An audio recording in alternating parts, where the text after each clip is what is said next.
Bom dia, torcedor vascaíno. O Vasco conseguiu uma excelente vitória ontem contra a equipe do Melgar e se classificou para a Sul-Americana. Vai disputar agora os playoffs. Vasco 3, Melgar 0.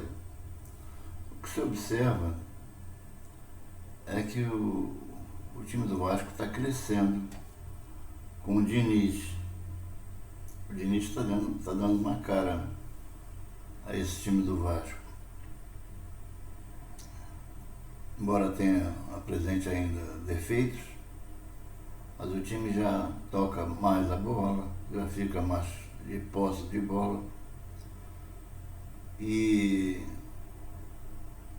é mais incisivo no ataque. Isso dá para observar bem. Ainda perde muita bola no seu meio de campo. Dá muita bobeira ainda, mas acredito que com o Diniz vai melhorar. Estive observando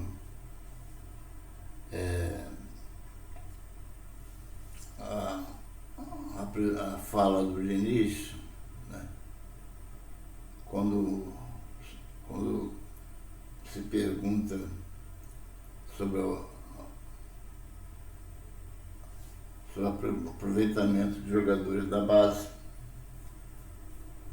É uma pergunta bastante pertinente, mas ele fala com bastante convicção e com certeza, né, que ele está só 10 dias dirigindo a equipe do Vasco e está conhecendo o que está disponível ali para ele lançar a mão. E fica complicado se você lança a mão de um jogador da base que está desempenhando bem na base, no time de cima, que é uma competição diferente, que é um campeão. Você vê que agora que o Ryan está despertando, né, isso aí ele já tem 2 anos que ele está fazendo parte da equipe profissional. Então é assim, as coisas têm que ser feitas com critério. O Vasco bate o Melgar em São Januário e se classifica na Sul-Americana, com gols de Ryan, Paulo Henrique e Verratti marcados no primeiro tempo. O time de Diniz vence bem e vai jogar os playoffs. O Vasco está classificado para a próxima fase da Copa Sul-Americana com uma grande atuação no primeiro tempo. O time comandado por Fernando Diniz venceu o Melgar por 3-0 em São Januário e garantiu sua vaga no play-off da competição. Os gols na vitória contra o adversário, direto no grupo, foram marcados por Ryan, um lindo gol, Paulo Henrique e Verratti. Então, aos 2 minutos, o Ryan já marcou o primeiro gol. Uma linda jogada com o Coutinho, tabelou com o Coutinho, e um lindo gol do Verratti, do Ryan. É isso que a gente precisa, né? Precisa dessas jogadas. Não é ficar só cruzando na área para o Verratti. Tem que ter jogadas, outras jogadas. Deixar de ser um samba de uma nota só. O jogo dessa terça era um confronto direto pela segunda vaga do Grupo G. Como o Lanús entrou na rodada já classificado em primeiro lugar, Vasco e Melgar jogavam pela vice-liderança. Quem vencesse avançava. Dessa forma, o time cruz-maltino foi a 8 pontos, ultrapassou os peruanos e terminou em segundo lugar na chave. Veja a classificação completa.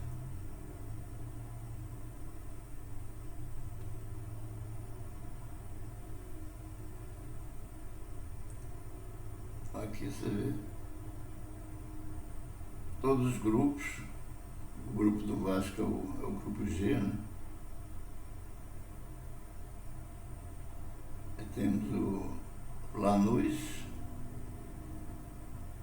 com 12 pontos, o Vasco com 8, Melgar 7 e o Puerto Cabello com 5 pontos.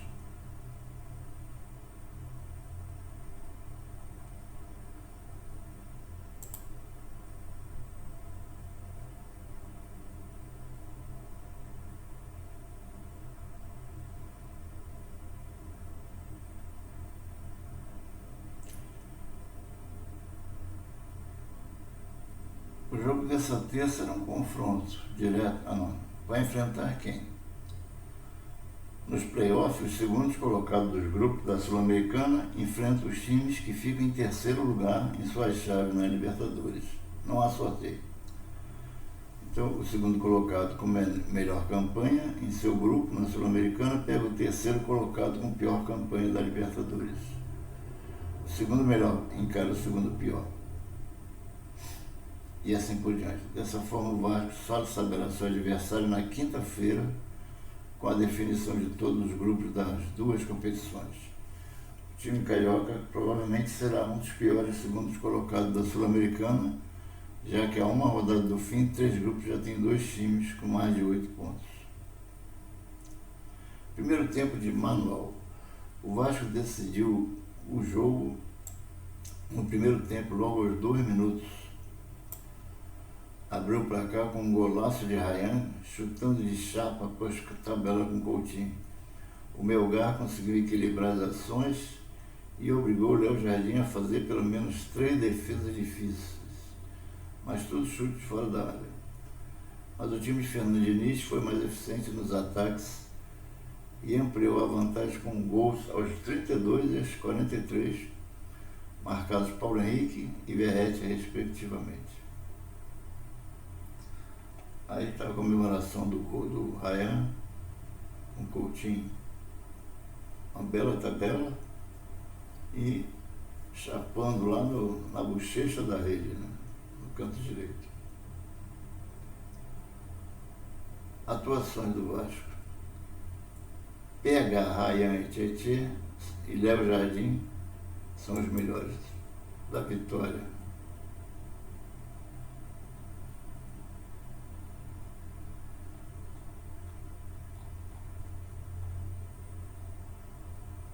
Você vê, aqui a gente tem as notas tanto do GE quanto do público, né?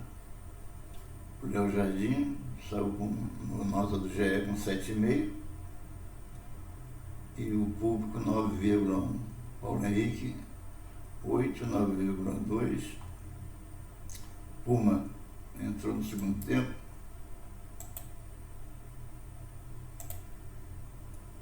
6,7, João Vitor 6,7,2, Lucas Freitas teve uma boa atuação, 7,9, Lucas Piton 6,5, 7,6, o Lucas Piton continua falhando muito. Ele perde a bola com facilidade e faz a falta na lateral da área. Faltas perigosas, né? Tietê jogou bem, teve uma boa atuação, 7,5, 8,4, completou bem ali no meio de campo. Matheus Carvalho já entrou no segundo tempo, 5,5 e 6. Jair teve uma excelente atuação também, 6,5 e o público deu 8,1. Felipe Coutinho 7, o público deu 8,08. O Garret entrou bem, 6,5, 7,2. Mostrou que está disponível ali, pode entrar no segundo tempo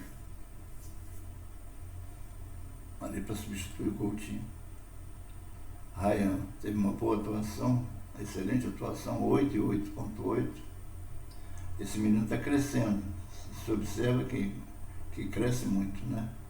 Na mão do Diniz. Diniz sabe usar o jogador, já fez isso no Fluminense, todos os times outros, que onde ele passou, ele aproveitou bem os garotos da base. Alex Teixeira entrou no segundo tempo, 5,5, 5,5. Verratti 7 e 8,4. Nono Moreira 7,4, não teve boa atuação. O Adson entrou no segundo tempo, 6,9. E o Fernando Diniz, 7,5, 8,8.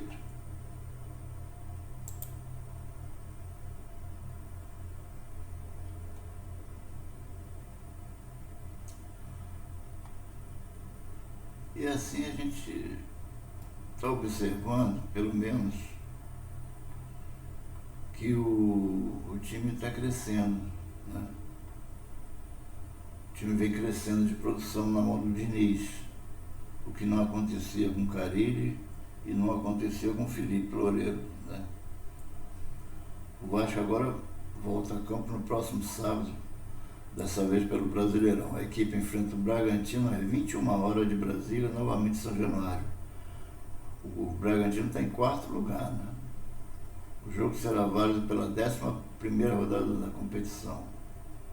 Mas o retrospecto do Vasco contra o Bragantino é bom, principalmente em São Januário. Então, isso é o que eu gostaria de apresentar.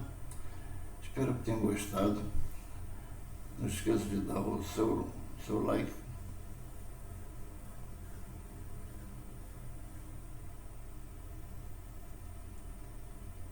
E vamos para a próxima.